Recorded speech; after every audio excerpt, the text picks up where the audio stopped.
Good evening, everybody. I'm Natalie Snoyman, the supervising archivist of the Lucretia Little History Room here at the Mill Valley Public Library. Thank you for joining us tonight.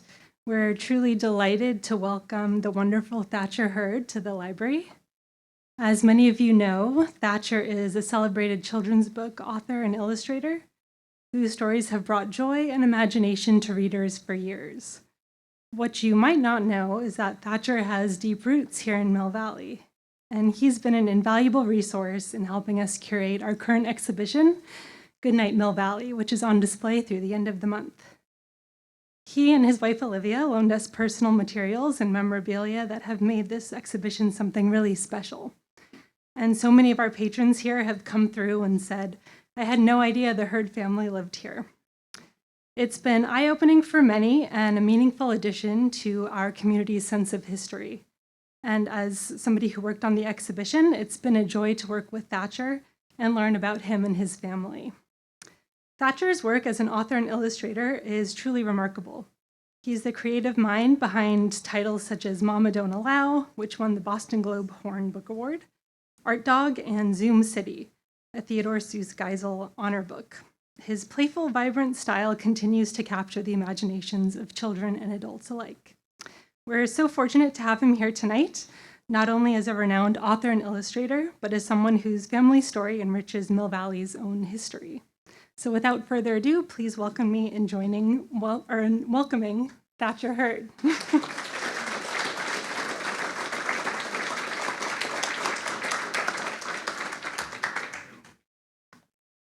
This is really weird. It's like, I know everybody. I'm sort of in shock, but I'm so glad you all came. This is really wonderful for me to get a chance to talk about my parents and talk about children's books and so forth. I'm going to diverge a little bit from just Mill Valley, but yeah, I grew up here. I was born in Vermont, but we moved here in 1954 when I was 5 years old, so I could start kindergarten at Old Mill School. As I remember it, I walked to school every single day of all the years I was there.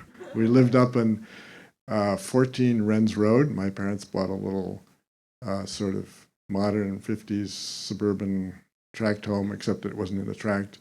But it was a wonderful house, and I loved Wrens Road, and we had a big gang of kids up there that were it was idyllic.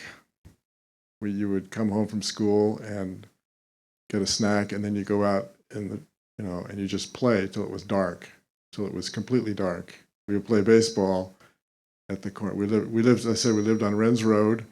And I'm going to show some slides in a little bit, but I'm just going to talk for a little bit first. Wrens Road runs into Monte Vista up there, halfway up the mountain, and we would play baseball there till it got dark. And when a car was coming, you'd say, "Car!"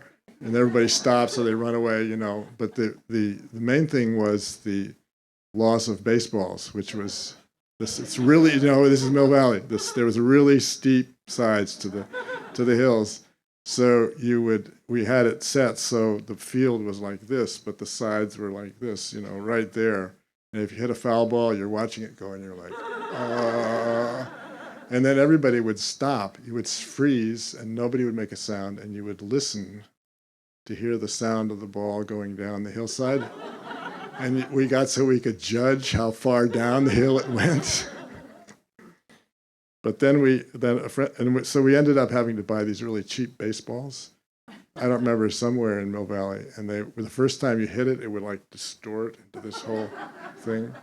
I said, if I had a friend, and I can't remember who it was, but somebody had learned the trick of going to the store and switching the good baseballs for the bad baseballs, paying $1.99 for a baseball that wouldn't. But we lost a lot of baseballs. Anyway. Probably a lot of them are still rotting away on the hillside. Yes, I think so, yes. So my father had fixed up a couple of houses in Vermont, and when we moved out here, my mother said, "No more fixer-uppers, a new house." So we bought this brand new house on Wrens Road, and I loved it. I loved the sun. I loved it had a beautiful view. And it was just kind of idyllic for me. My father made a little path straight down the hillside. If you were going to walk to school, you'd have to walk way, way around. So he made this little path. So we went straight down to Marion, and then I walked to school. And the best part was that nobody picked me up when it was rainy days. Nobody picked us up, so we got to walk along the creek here, going home. And when it was really rainy, the creek was really high, and it was just, we had so much fun just doing all kinds of stuff in the creeks when it was really rainy and wet, and you get home soaked. But so my father had a little studio in the basement of that house. The house was on the hillside, so it kind of had some windows, but it wasn't really much of a studio. And they just started to cultivate friends and people in Mill Valley. There's so much creative energy here. And they had a lot of interesting people around them. There was a guy named Red Valens who my father did a book with. And my parents did books together. That was basically what they did. My mother wrote them, and my father illustrated them, and they did like 2 books a year, picture books. And they just got totally comfortable here. And every summer we would drive to Vermont. They kept this old farmhouse in Vermont. We would drive across the country and stay for a couple of weeks, and then drive all the way back. But I don't know, it was just kind of my parents did a book called The Blue Heron Tree, which was about the Audubon Canyon Ranch. It's really wonderful. There's a picture from it my father did. My mother spent a year out there studying the blue herons and just kind of learning all about them. And then she wrote this book, and my father did these gorgeous woodblock prints. When he was an artist in the East, before he moved west, he used like traditional things like watercolor and gouache and so forth. And when he came out here, I think it was like a freer atmosphere out here. It was less restrictive, and he started doing woodblock prints. You can see those upstairs. There's a whole bunch of them. And so anyway, they did the Blue Heron Tree, and then they did a whole bunch of other books that he illustrated that way. There was a whole series called The Mother Animal, The Mother Deer, The Mother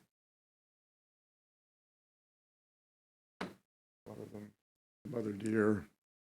So she wrote a lot of science books, but when she had been working with Margaret Wise Brown in the East before Margaret Wise Brown died, she did other kinds of books. It was a whole kind of different thing, but I'll talk about that in a little bit. So they were friends with Dick and Ann O'Hanlon, the O'Hanlon Center here in Mill Valley. My father had a studio there for a while, and they were great friends of theirs. And we went one time.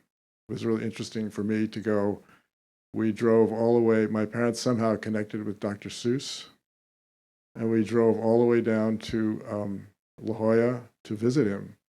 My parents were talking about doing books with his sort of division of Random House, or where he worked.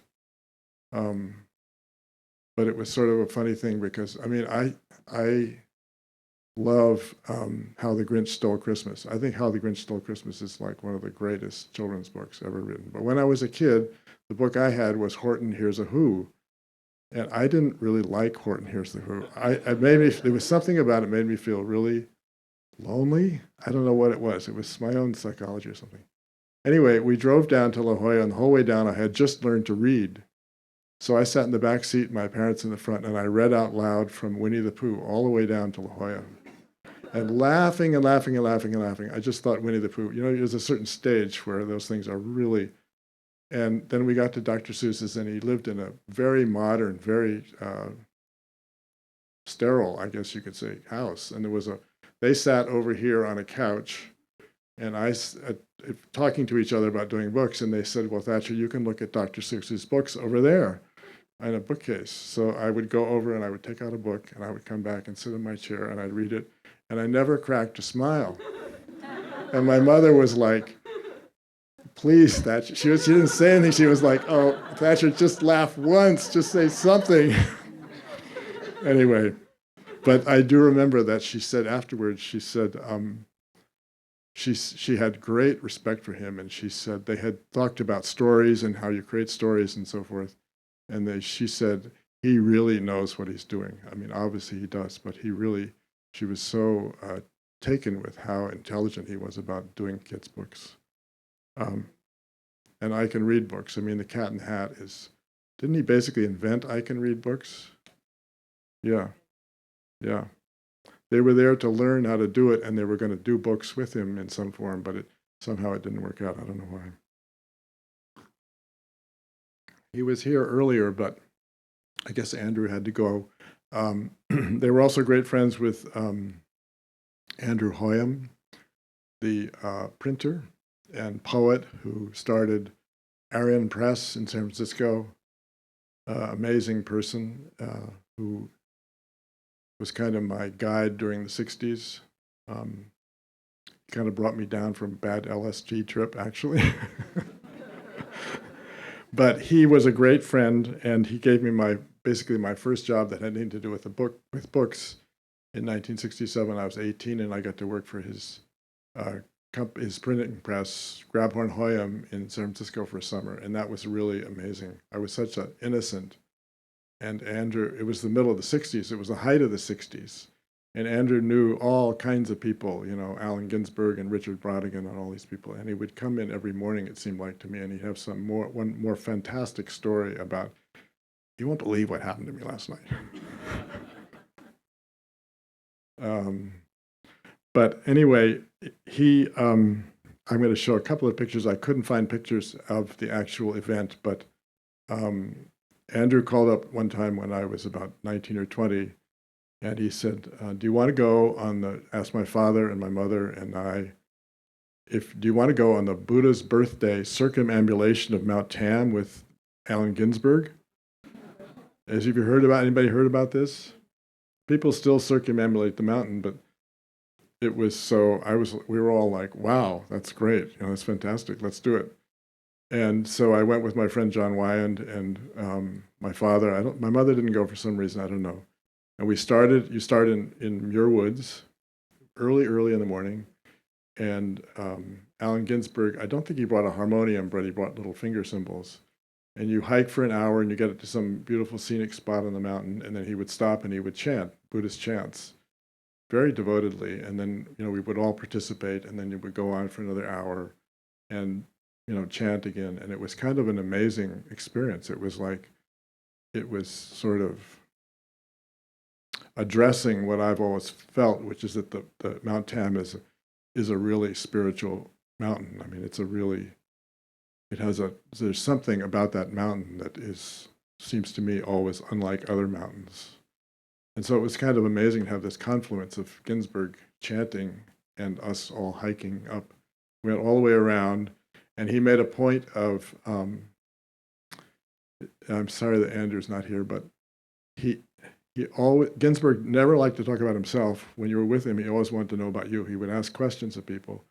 Andrew told me one time he was driving with Ginsberg somewhere in Marin, and they picked up a hitchhiker, and the hitchhiker sat in back, and Ginsberg started asking this guy questions about his life. And the guy started looking at him like, who are you? You're asking me all these incredible questions. But it was funny for me and my friend John. We had just started doing TM meditation, and we were avid meditators, and Ginsberg was walking next to us, and he came along, and he said, so, where do you guys live? And we said, well, we live in Berkeley. And he said, do you get good grass in Berkeley? And we were so tongue-tied that Allen Ginsberg was talking to us, we couldn't come out and say, we don't have anything to do with that. We don't do that. We just was like, blah, blah, blah, blah. I don't know what to say. What's grass? Yeah, what do you mean? I don't know what you're talking about. Anyway, I want to show some slides here. So these kind of bounce around between the east and here, but I hope they'll give you some picture of things. Just going here.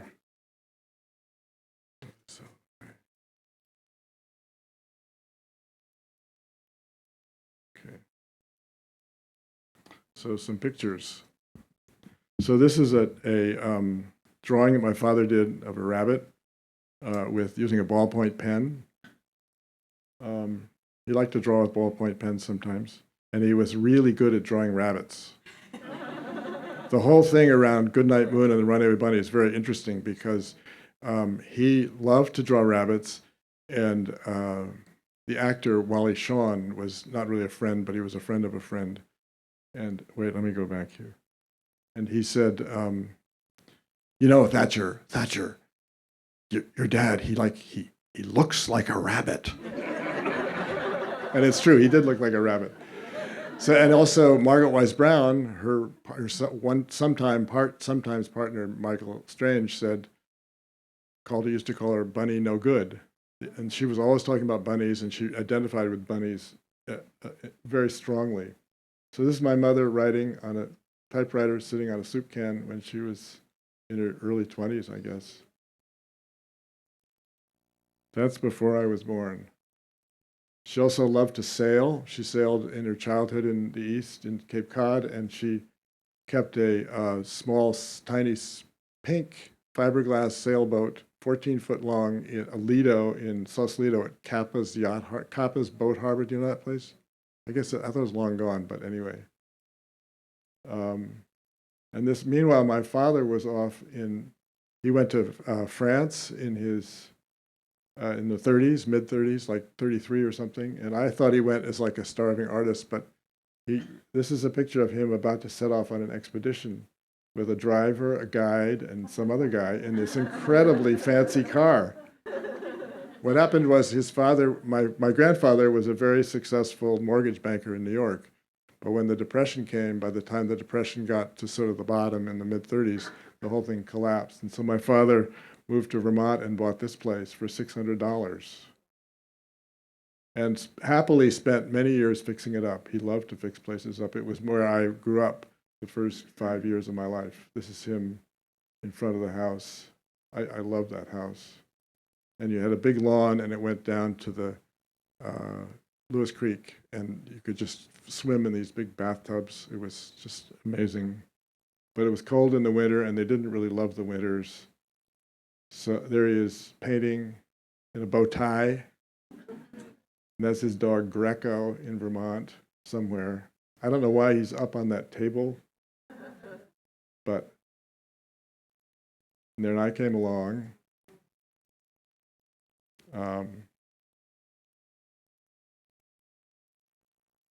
And this is the little house that we bought on Wren's Road before they really moved in, I guess.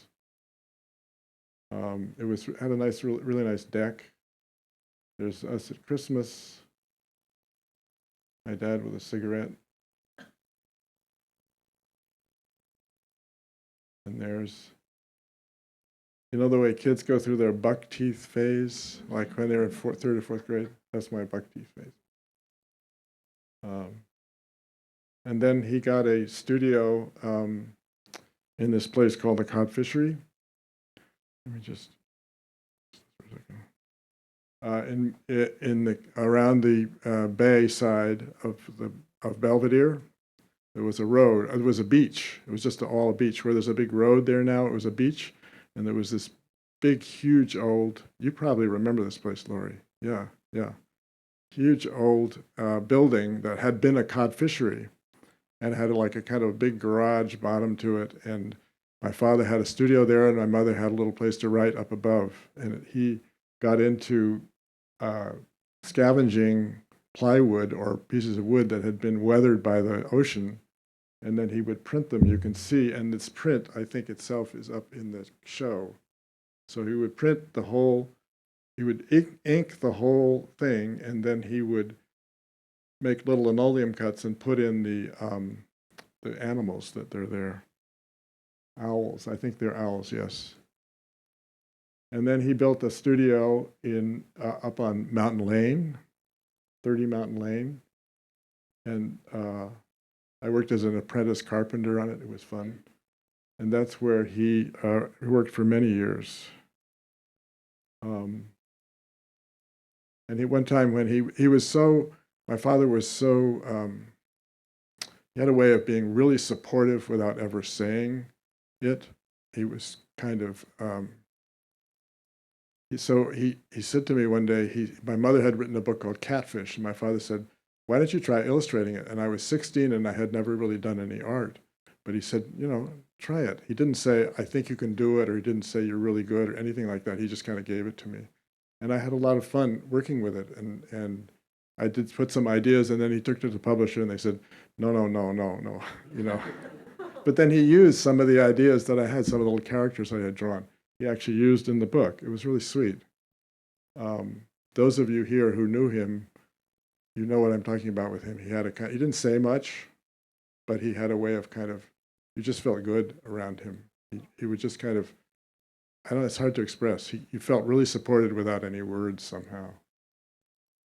So there he is with my mother on the deck of the studio, and it must have been the 60s. And then we were friends with Don Freeman, who wrote Corduroy and Pet of the Met and Norman the Doorman. And that's his wife, his wonderful wife, Lydia. Don was a great character. He lived in Sausalito for a while with their son Roy, who's still a buddy of mine. But he would come to parties. Don would arrive, and he looked like an artist, and he liked to dress like an artist in a kind of a New York way. He had a big overcoat on, and he wore a beret, and he came with his trumpet. And he would talk. He loved to talk, and he was a great raconteur, and he would just chat, and he'd done all kinds of stuff. He was the theater illustrator for the New York Herald Tribune, and he'd done portraits of Marilyn Monroe, and he did all this stuff. I mean, he was kind of an amazing person. But if he got bored at a party at my parents' house, he would go out on the deck, and he'd take out his trumpet, and he'd just start playing out to the valley. But he was like my image of an artist, and I was always I loved his books, and I really resonate with his books, particularly Norman the Doorman and Pet of the Met. They were just my when I started doing books, they were kind of my model in a way. And then Maurice Sendak came to visit. He was a friend of my parents for a while. This was right before Where the Wild Things Are was published. This is when he was in his pre-famous stage. I found a letter recently in which Margaret Wise Brown wrote to my father, and she said something about the Runaway Bunny, I think, and she said, we're in our pre-famous phase. And then, of course, she became very famous, and her books became famous. So then I just put in a picture of Allen Ginsberg and Philip Whalen, who were on that circumambulation of Mount Tam. And Philip Whalen eventually became a Zen priest for many, many years. And there's one of the Buddha's birthday walks. This is Philip Whalen in the front there with the little bell, and that's at the East Peak, the fire tower at the East Peak. So they made it to the top.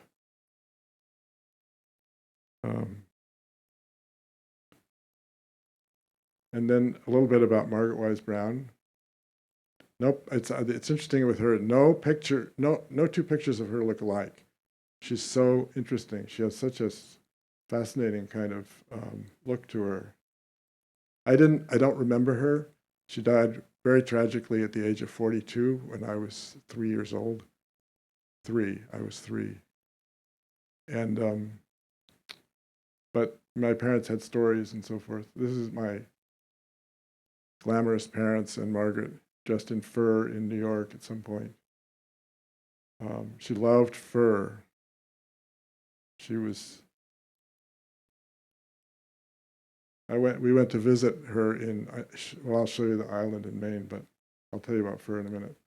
So this is sort of odd, but my mother and Margaret decided, it was kind of a joke between them, to name a dog Nothing.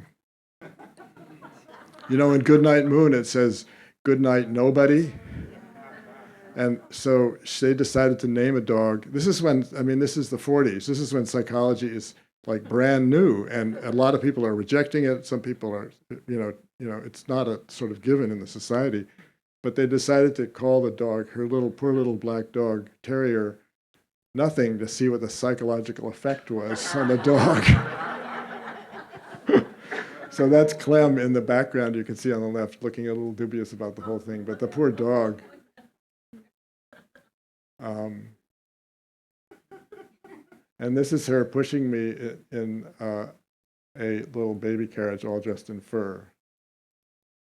She was quite interested in me, and I found a little card that she sent some gift to me through my parents before I was born, and she wanted to call me Hiram.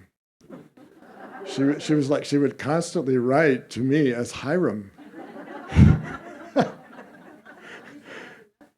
least it wasn't nothing, right? So, but anyway. And these are beautiful pictures by the photographer Philippe Halsman. Came to her place in New York. She lived part of the time where she had an apartment in New York, but she also had this place called Cobble Court, which was a little tiny structure. It's still it's been moved down to Greenwich Village, but it's where she had her inspiration and so forth. It was an incredibly tiny, cozy little place. And she said she wrote with a quill pen, but nobody really believes that she actually did that. But my father did say that if you went to her place and you opened up any drawer, you would find lots of little scraps of paper, and they all had little stories, beginnings of stories or ideas for a story written on them. She would just write things down all the time. She was writing constantly. She was amazingly creative and intuitive about it. She did like 100 books, I think. 100 books were published during her lifetime, and many, many of them are still in print. And there she is making a fire at Cobble Court. And then this is her. By the way, if you want to read a wonderful biography of her, it's really fascinating. It's called Awakened by the Moon. It's her biography written by a guy named Leonard Marcus, who did. Don't read the other biography. Read Awakened by the Moon. It's really beautiful, and but this is Margaret and her valet Pietro.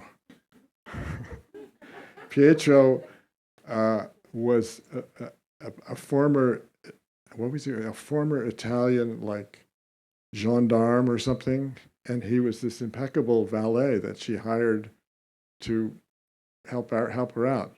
So when my father was in the war in the South Pacific, and my mother lived actually in San Francisco during the war, and that's when they really fell in love with the Bay Area, was during the war, because Clem, he didn't come and go, but they lived here before and a little bit afterwards, and they really just fell in love with the area. But anyway, they took a train across the country in 1945, right after the war, and they got to New York like 12 hours late, and it was midnight in Manhattan, and it was winter, 2 days before Christmas, and snowing and cold. And she had said to them, you could just go to Cobble Court and you can have it for as long as you want. And so they went there, and she had it all lit up with candles, and she had a fire going, and she had flowers, and she had food for them. And so they settled down. I don't have any pictures of them in Cobble Court, but they settled down there for several weeks. And after a couple of weeks, it was right around Christmas, and then the beginning of January, she sent over from Harper and Row, the famous editor, Ursula Nordstrom, who edited all kinds of people, E.B. White and Maurice Sendak and Shel Silverstein and so forth. She sent over, Margaret had given her the dummy for Goodnight Moon. And it was really interesting because she had written it like 2 years before during the war. And she had lots of illustrators who hadn't gone to the war, and she could have given it to anybody. But for some reason, and nobody knows why, she saved it for my father. She just wanted him to do it. I don't know, which was very fortunate for all of us. But anyway. So the first thing he did was, this is, you'll see it looks a little different from the book. What he did was he did these tempera paintings on board, on illustration board, and then he did what's called a key line drawing. So you can see in the book of Goodnight Moon that these lines are there very carefully, but it looks very flat. It doesn't look like this because in those days, in 1947, they couldn't print, just make color separations and do perfect prints of them. So he made these drawings, these paintings, and then the printer translated them into what you see in the book, working with him. But it's really beautiful. There's a whole set of these that I'd like to get published as a book in itself because they're so unusual. And then this is the Runaway Bunny. This was done 5 years before, and you can see the color separation wasn't so great in those days. They didn't manage the color very well. And so he got to re-illustrate the Runaway Bunny. The version of it that you see now was done by him in 1963 when they had real color separation stuff. So this is what.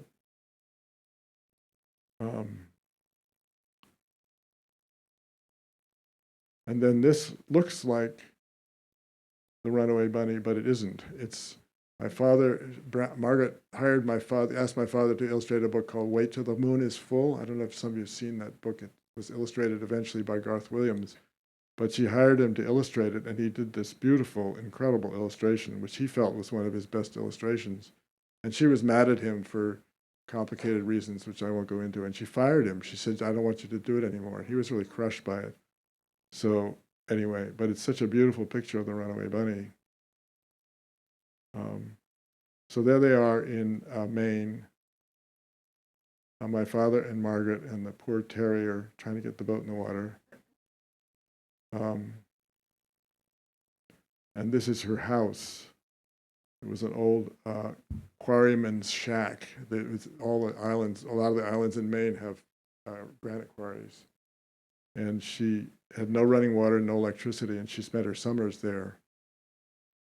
She was friends with a lobsterman, and they would keep a lobster car, like a wooden crate under the water, and they would always keep it stocked with lobster for her. And this is what do we call this? The washstand, the bathroom in the woods.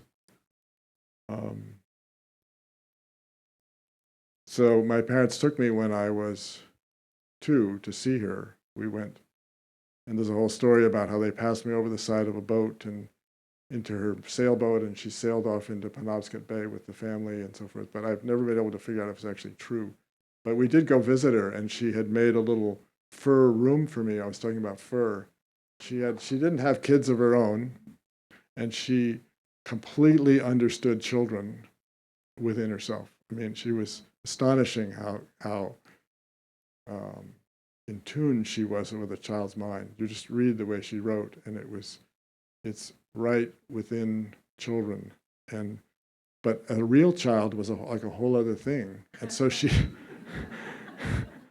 I was 2, and she had made this little fur room for me carefully, and I think there was maybe even like a tiger rug or something, or a bear with like big, and I freaked out. I was like, no. So then we went upstairs, and it was downstairs. I mean, I don't remember this. This is what my parents described. It was downstairs away from everything else, and she didn't understand that a 2-year-old doesn't really want to sleep in the basement, So we went upstairs, and then she'd made me this little dinner, which was like something that I just really didn't want to eat. I don't know what. Anyway, so she kind of got maybe she wasn't so enamored with me afterwards. But that's the view. We went back to visit it a few years ago. That's the view from her place on Penobscot Bay.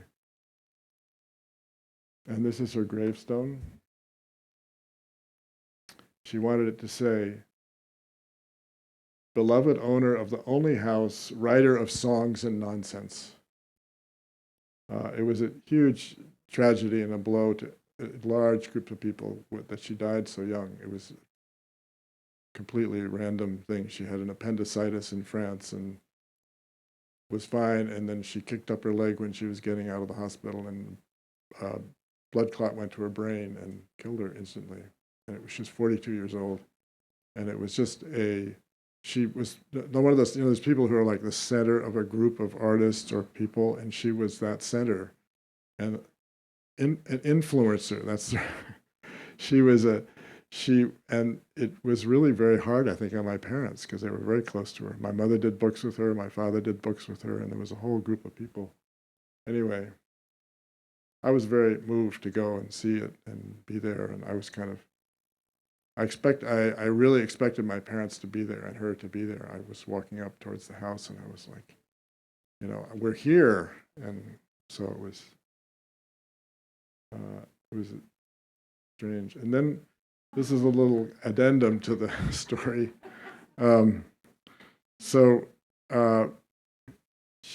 We connected when we went to visit it in 2016. It's owned now by the man who Margaret Wise Brown was engaged to when she died. His name is Pebble Rockefeller, and he's still alive. He's very old. He's probably 96 or 97 now. But he owns the place. She gave it to him before she died. It was in her will, and they were going to get married, and they were going to sail around the world together. He was a sailor, and she went off to France to see some friends before they got married, and then that's when she died. And he was starting to sail down the coast, and he said at night he was in his bunk, and he wrote a wonderful book called Wayfarer, which is partly about her. And she came to him, and he was like, she's gone. So it was a big shock, but he did end up sailing around the world anyway, and in Tahiti he got a rabbit tattoo. He was a fascinating man. I couldn't talk fast enough to him. He was chattering away, and he would say, "Come on, speed up. Why aren't you talking?" And he was like 93 years old or something.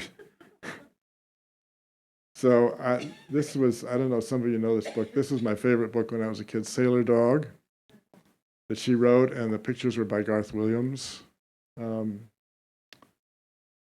book starts out, born at sea in the teeth of a howling gale, the sailor was a dog, Scuppers was his name. And so when I started doing kids' books, I don't know, the second or third book I did a book called Hobo Dog. Hobo Dog is born in a boxcar rolling west, the drifter was a dog.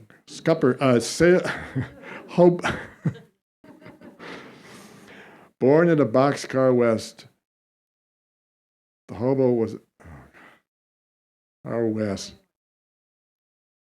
Oh my God, I forgot it. Oh, I don't have it here. Anyway, similar idea. Born in a boxcar west, the drifter was a dog. Hobo was his name. And then this is the second book I did, and I did it here in Mill Valley. After we got married, my parents had a little cabin up off of Mountain Lane that they gave to us, and we lived there for a few years. And I did this book called The Quiet Evening. It was also very much influenced by Goodnight Moon, but you can't imitate Goodnight Moon. You can think you can write a bedtime story, but that book is so mysterious. Anyway, I had fun writing. I loved doing this book. And it was like, this is the book where I kind of discovered that, all that training I did in art school kind of came together with the idea of doing children's books. And I really started to, I just loved doing it. So then I have just some few more books. Mystery on the Docks, which is kind of my version of like a Raymond Chandler mystery or something for kids so you can understand it. But I always found those movies really inexplicable at the end. But it's about Ralph, the short order cook at the dock on Pier 47. Eduardo Bombasto is the opera singer in the book. And then The Pea Patch Jig, which is about our place. It takes place in our place in Vermont, and based on a song, an old-time song that John Hartford, the great fiddler, just rediscovered. And I put it together as a book. And Mama Don't Allow. Mama Don't Allow No Music Playing Around Here. That came from the old song. And I had really a lot of fun drawing the alligators. Dancing alligators. That's actually, on the ones on the right there, I used, the one on the far right, it's from a movie. It's Frank Sinatra and Gene Kelly dancing. Turned into alligators. I had a hard time selling the book. I couldn't get anybody to buy it.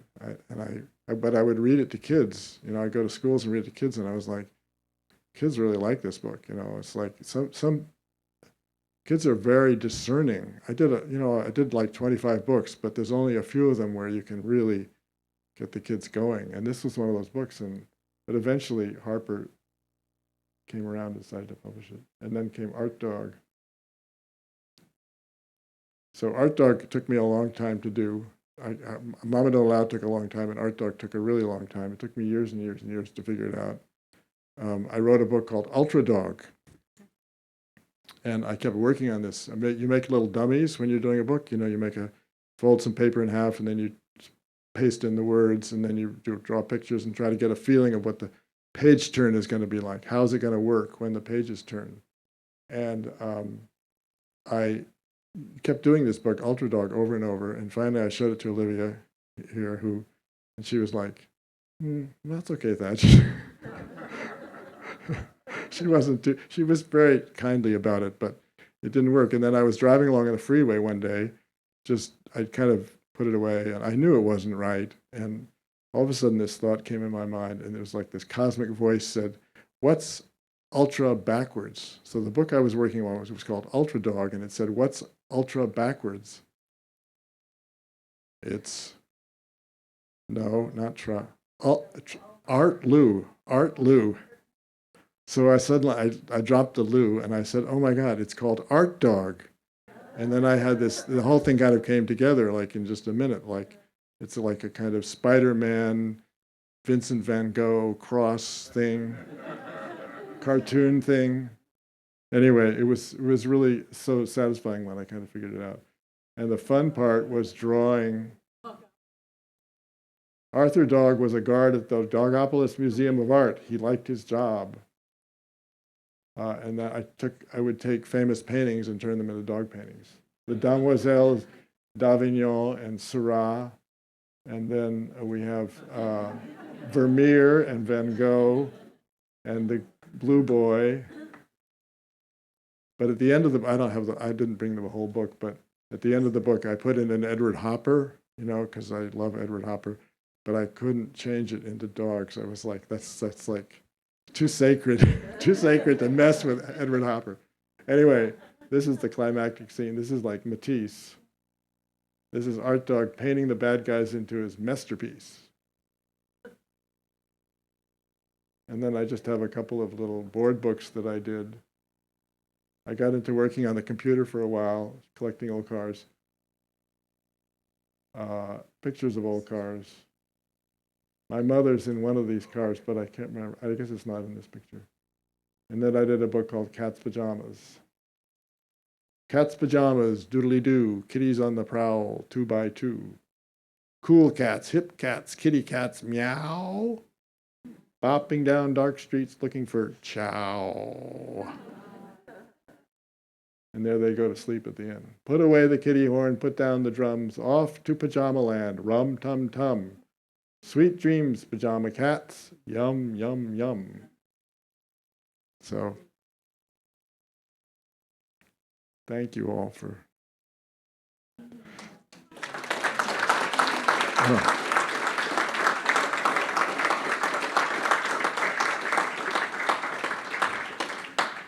Does anybody have any comments or questions? Thanks. So good to see so. Yes, Lori.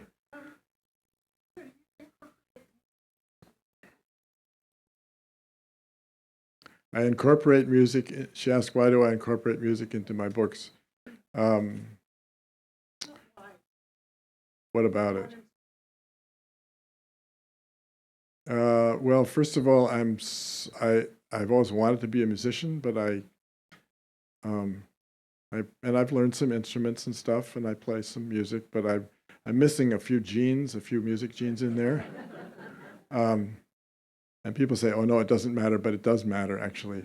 But also, I think it's the rhythm that I find music really, picture books are about rhythm. They're about words and rhythms and getting something going and dancing and play. And I associate music with that. I think it's that sense of rhythm that really Yeah. Yes.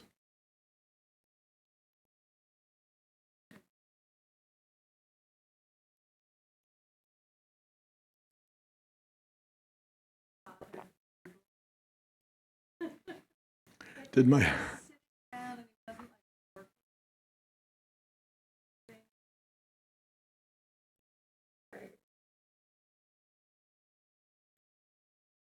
I don't think I ever saw him doodle, actually. I think, but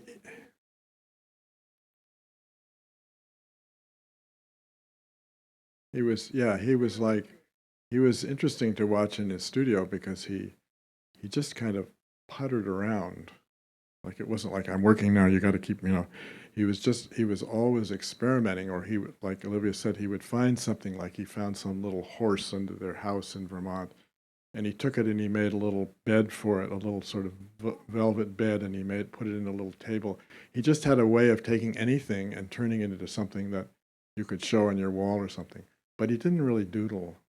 I don't really remember him doodling. Yes. Yeah. Oh yeah. Now that we have another one. Yes. Yeah.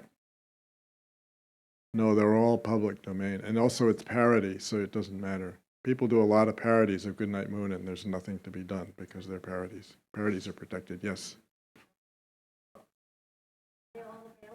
They're not all available. No, there's some of them are available. You can look on Amazon or Abe Books or Powell's, or you can find them around. Sometimes they want crazy prices, and I don't think that, I don't know why.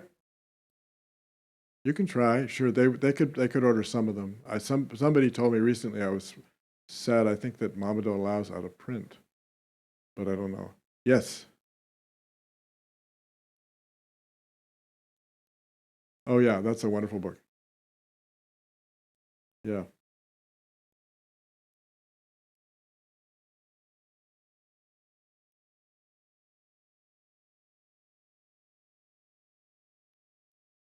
She's asking how the world of children's books has changed since my parents and I were doing it, and it's very different. Yes, it's. I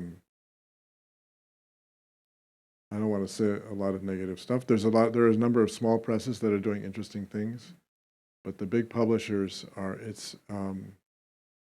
So when Ursula Nordstrom was working, she wasn't a money person. She was a genius. The book is called, this book that she mentions, called Dear Genius. It's the letters of Ursula Nordstrom to her artist. And it shows what a genius, it's saying, Dear Genius, meaning, Dear author, you are fantastic. And the whole thing has shifted in ways that are not the same at all. It's very corporate. It's kind of, it's gone much more towards, I don't know what the word is, but toward comic book kind of stuff, and away from great stories. I see a lot of stories that I'm like, what does this have to do with children?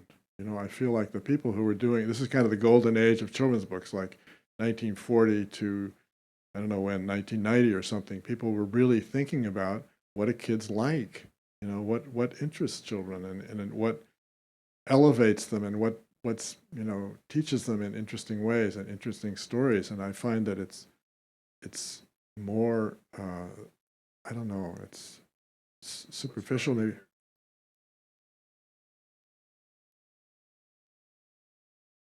What are they after, and what are they? I don't know. I don't know the answer to that. I just know that it shifted away from the great editors. There was a whole bunch of great editors in New York at that time, and they were all, Ursula Nordstrom discovered Maurice Sendak doing windows in a department store, and she discovered Shel Silverstein in the pages of Playboy magazine. And, she cultivated E.B. White, and she went out into the world and she found great creative people and said, come and do books. And now it's very different. The illustrations are very flat and different and slick. I was talking to somebody who's doing kids' books, and they were like, these people are all trained in a style which is kind of like Pixar stuff. And it's, I'm not knocking Pixar pictures, but you can't find people who sort of think the way people used to think, you know. No, and it's no, and I visit Harper now because we work on Goodnight Moon stuff quite a bit. But it's, you know, they say how we're having an editorial meeting. There's like 50 people in the room with big PowerPoints and stuff, and you're like, oh no, just I don't know. I mean, there's in that book there's a beautiful letter that she got my father to re-illustrate Runaway Bunny, and he did the pictures, and she wrote him a letter when she got the pictures in 1963, I think it was, or 65, and she said, I got a big fat lump in my big fat throat because I'm so moved by this. So she was really a deeply emotional, you know, person, and I think that's what it takes to, you know, it's like anything. Anyway, yes. Yeah.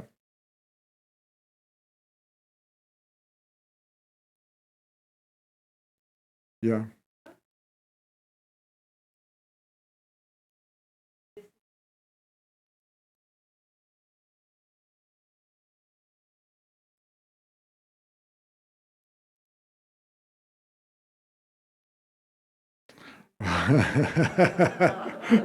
First question is, what do I look for in a children's book that I think children would be interested in when I pick it up? And the second question is, what's the theme of Goodnight Moon? Well, anybody who can answer the second question, please talk to me.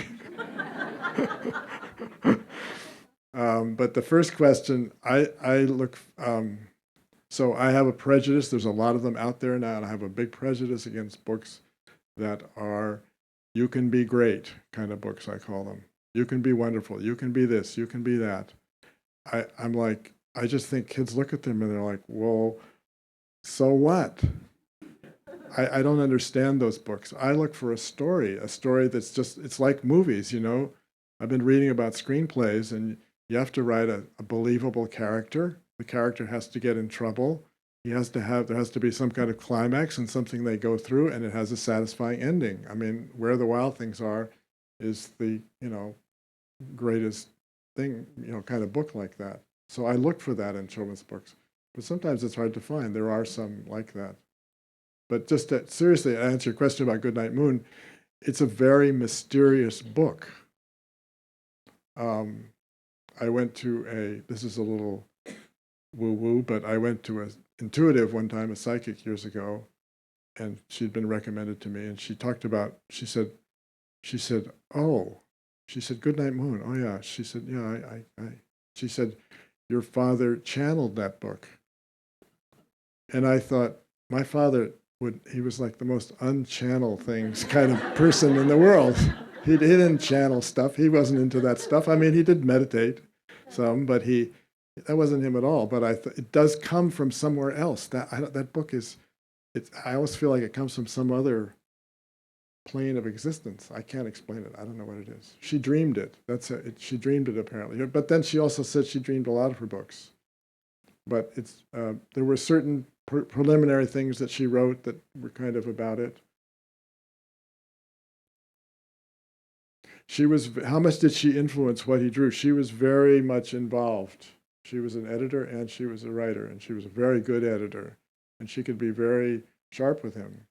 She said he did a book called The Bad Little Duck Hunter, and she said she wrote him, and she didn't like the way he was doing the pictures. She said, I want a little duck hunter like Donald Duck who can really snap his foot. So yes, she was very involved. And there was a whole thing about the cow's udders in the Goodnight Moon, the cow jumping over the moon. And they went through this long discussion in Harper about whether the teats should show on the udders. And eventually they took them out.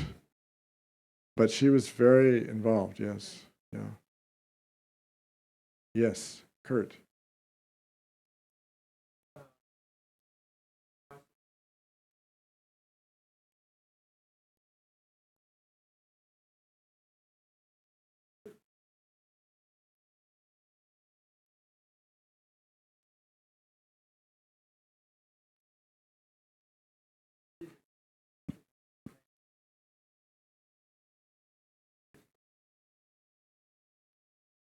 Does an idea come as an image or a animal or a character or something?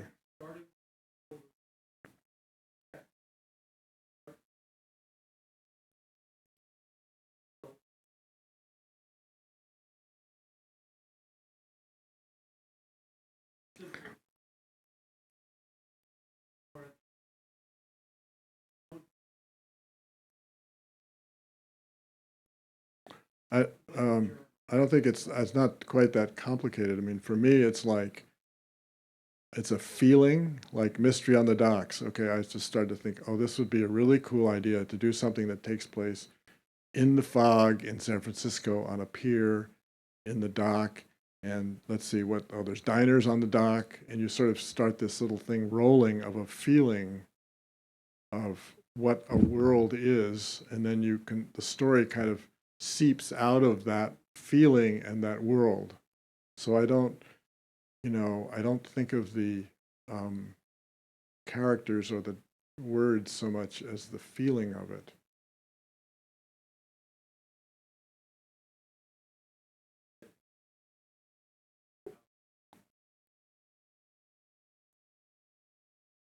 So that was, yeah, the Pea Patch Jig was, our place in Vermont is in that book, but it's secondary to the fact that I just like the idea of a pea patch jig, a jig in the pea patch. And I started with that musical idea, and then I translated it into, but it's sort of nebulous. There's a thing about, talking about screenwriting, Alfred Hitchcock said, the way Alfred Hitchcock made movies was he thought the story up. They would have the whole story completely written out exactly. And right before they were going to start filming, he'd say, okay, now we put in the dialogue. So he had the understanding of all the dynamics of the emotions and the feelings and stuff, and then the dialogue is like the little thing at the end that makes it all come together. Your story, what route did you take? What route? What do you mean? What route did I? Oh, when we drove? Oh, it was so much fun. My parents had a station wagon several years, and well, I'll tell one more little story.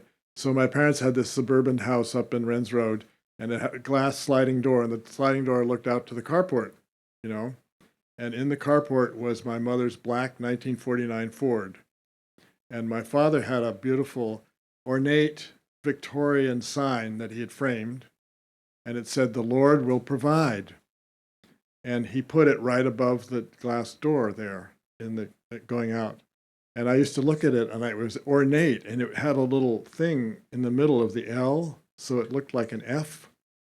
So I would read it, I would look at it, it would be like, "The Ford will provide." And I couldn't figure out the connection between the sign and the car. Anyway, I had a wonderful time. It was incredibly dangerous looking back on it. I never had a seatbelt on. It was the 50s. You didn't wear seatbelts. So they had a station wagon, and I made this little cave in the back, and I would just play with my toys sitting in the back there all the way across the country. I loved it. I mean, I thought it was fantastic. Yes. Yes. Called bongo fishing. No. I did do a middle grade book, and I don't know. I should try another one, because I kind of made a lot of mistakes when I wrote it. I mean, I didn't do very well, and some kids like it, but Olivia says it's a great book. But I thought it was interesting. I had so much fun writing it. I was laughing while I was writing it. I was like, this is great. But then the reviews came out, and it wasn't, whatever. But someday maybe, yeah. Thank you all. Thanks, yeah.